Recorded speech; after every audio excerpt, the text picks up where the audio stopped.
Assalamualaikum warahmatullahi wabarakatuh. Bagaimana keadaan hari ini?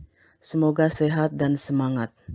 Pada video kali ini saya akan membahas tentang karakteristik lapisan bumi. Setelah kegiatan pembelajaran ini, diharapkan kalian dapat menganalisis karakteristik lapisan-lapisan bumi. Sebelum sampai ke pembahasan karakteristik lapisan bumi, kita bacakan dahulu salah satu ayat dari Al-Quran, surat At-Tolak ayat 12, yang berhubungan dengan karakteristik lapisan bumi. A'udzu billahi minasyaitonir rajim.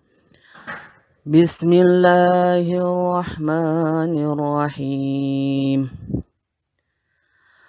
Allahul ladzi khalaqa sab'a samawati wa minal ardi mithlahunna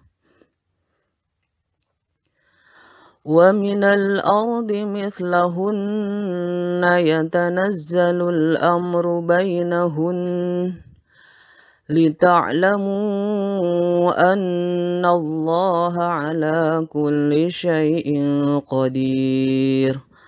Wa anna Allaha qad ahata bikulli syai'in ilma. Shadaqallahul azim.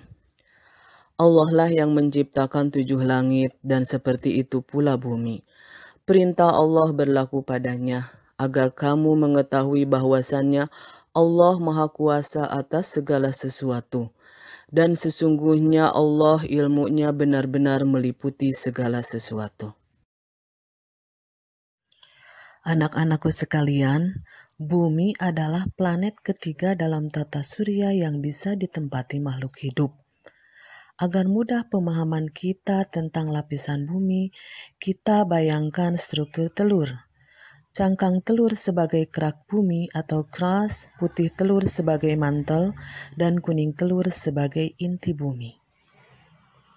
Jadi, lapisan bumi adalah susunan bagian-bagian bumi yang bertingkat-tingkat mulai dari permukaan sampai inti bumi.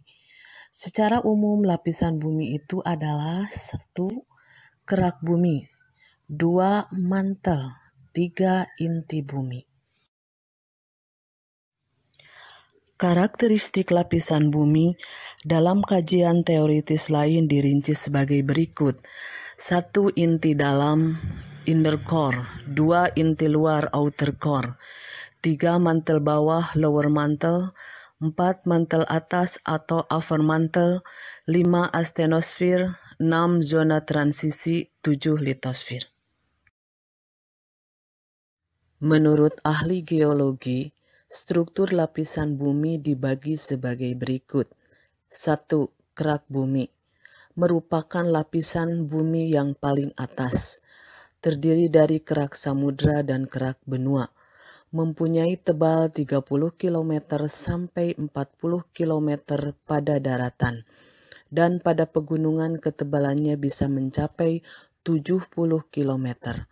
Berat jenis rata-rata 2,7 yang terdiri dari unsur-unsur dominan berupa oksigen, silisium, dan aluminium, sehingga dinamakan lapisan sial. Kerak bumi dan selubung bumi bagian atas disebut litosfer. 2. Selubung bumi atau mantel, ketebalannya sampai kedalaman 1.200 km dari permukaan bumi. Berat jenis lapisan ini antara 3,4 sampai 4. Unsur-unsur yang dominan pada selubung bumi adalah oksigen, silisium, dan magnesium, sehingga dinamakan sima.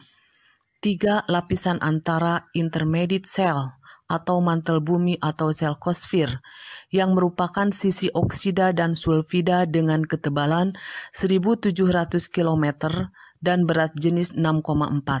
Lapisan ini terdiri 2 lapisan yang terletak pada kedalaman antara 1.200 km sampai 1.250 km, dinamakan crofesima. Berat jenis antara 4 sampai 5 terdiri dari unsur-unsur dominan oksigen, ferum, silisium, magnesium, dan sedikit kromium. Lapisan antara kedalaman 1.200 km sampai 2.900 km dinamakan nifesima berat jenis antara 5 sampai 6. Unsur yang penting yang dominan adalah nikel. Yang keempat, inti bumi atau barisfir. Lapisan ini diperkirakan mencapai kedalaman 5.500 km. Banyak mengandung besi dan nikel. Berat jenisnya antara 6 sampai 12 dengan rata-rata 9,6. Ketebalan inti bumi mempunyai jari-jari kurang lebih 3.500 km. Bagian inti luar atau outer core tersusun dari besi dan nikel yang bersifat cair, kental, dan panas yang berpijar mencapai 3.900 derajat Celcius. Adapun inti dalam atau inner core yang tersusun atas besi dan nikel suhunya mencapai 4.800 derajat Celcius. Masya Allah, bumi yang sangat luas dan sangat dalam diciptakan Allah tidak hanya untuk bertempat tinggal, tetapi sebagai tempat menyediakan bahan-bahan yang dibutuhkan manusia.